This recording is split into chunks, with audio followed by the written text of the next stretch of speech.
Hello, my buddies, Salathia here, bringing you a micro training on Scanbacks, a few do's and a few do nots. First, do not accept an order if you are not prepared to do a Scanback. Most orders these days do have a Scanback requirement. If you see that there's a Scanback requirement and you are not prepared to execute the Scanback in a timely fashion, then you want to pass on that order. In order to be prepared for a Scanback order, you either need to have a mobile scanner, an at-home scanner, and in worst cases, a scanner app. Scanner apps are only recommended if you have a order that's probably 15 pages or less.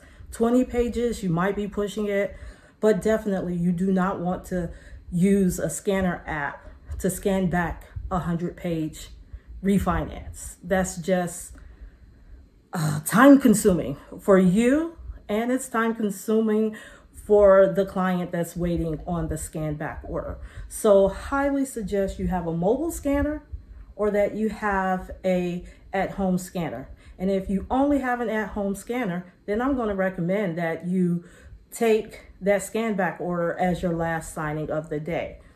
And I say that because you do not want to hesitate or prolong those documents getting back to the client, because you're not the judge of when they need it back and how quickly they need it back, or they're not going to do anything with it because this is a 10 o'clock closing. You can't judge that for them. If they're asking for Scanbacks, then they're looking for it within that 2-hour time frame of the expectation of the closing to be completed.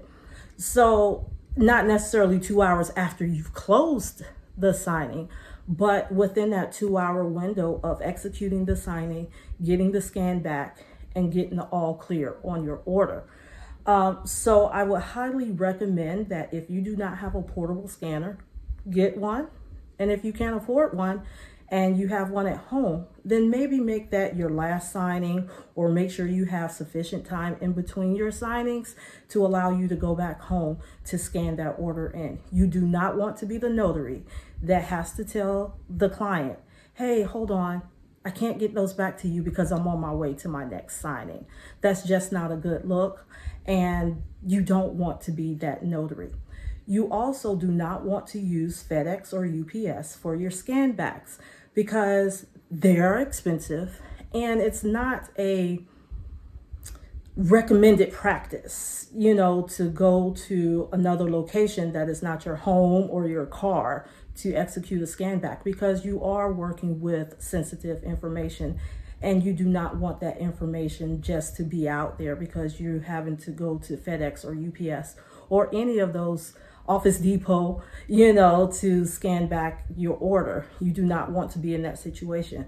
So if you're not prepared, I highly suggest that you do not take a scan back order until you are ready for it. Scanbacks, one PDF file.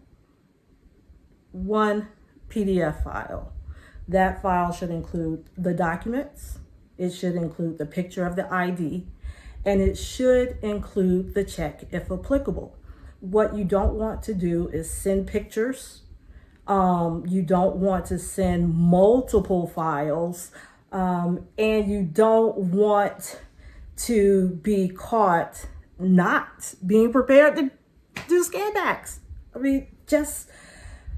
I know I keep repeating the same thing, and it's because I want you to be prepared. I want you to know that there are expectations from the client when they assign you an order for Scanbacks that has Scanbacks included. They're expecting one file, they're expecting that file to be in PDF, and they're expecting it as soon as the closing is completed.